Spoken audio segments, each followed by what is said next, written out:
लेकिन भक्ति होनी चाहिए महाराज मीरा जैसी, भक्ति होनी चाहिए रैदास जैसी, भक्ति होनी चाहिए सूरदास जैसी। सूरदास महाराज भी तो अंधे थे, लेकिन गोविंद से ऐसी लगन लगी। जब भगवान एक दिन सूरदास जी महाराज जा रहे थे, रास्ते में कुआं था, कोई आसपास था नहीं।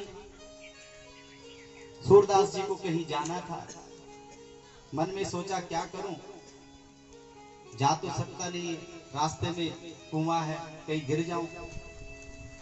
ध्यान किया ही था कि इतने में एक छोटा सा बालक आया, हाथ पकड़ा, बाबा चलो हम लेके चलते हैं आपको। और भगवान गोविंद ने सूरदास का हाथ पकड़ करके और उनको जहां जाना था वहां छोड़ दिया।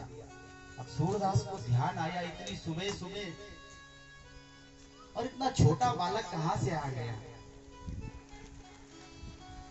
सूरदास जैसे ही उसको पकड़ना चाहता था, हाथ उसका पकड़ना चाहता था, भगवान ने हाथ छुड़ाया और कहा बाबा फिर मिलेंगे।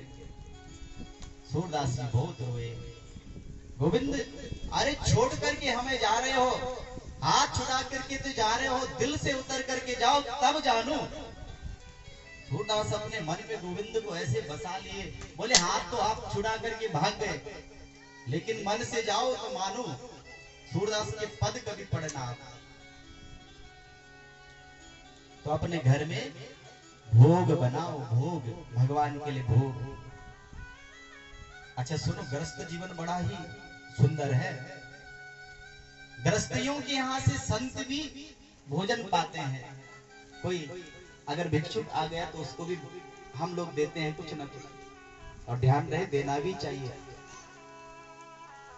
आपको लगता है कि ये कोई बहरूपिया है तो भले आप उसको अंदर मत बिठाओ, उसको जानकारियां और मत दो, लेकिन कुछ दे करके उसे भेज दो, ना जाने किस देश में गोविंद मिल जाए। बोलो जय श्री कृष्ण।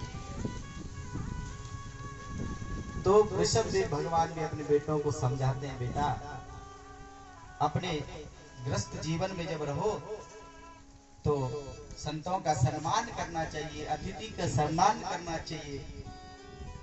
यही बातें तो भागवत में सिखाई जाती है। और भागवत क्या है, अगर यहां से हमारा जीवन नहीं बदला तो सोचो फिर हम कहीं बदलने वाले नहीं। अपने आप में परिवर्तन लाओ। मेरे कहने का भाव है एक बारी परिवर्तन लाओ तो सही। हाँ।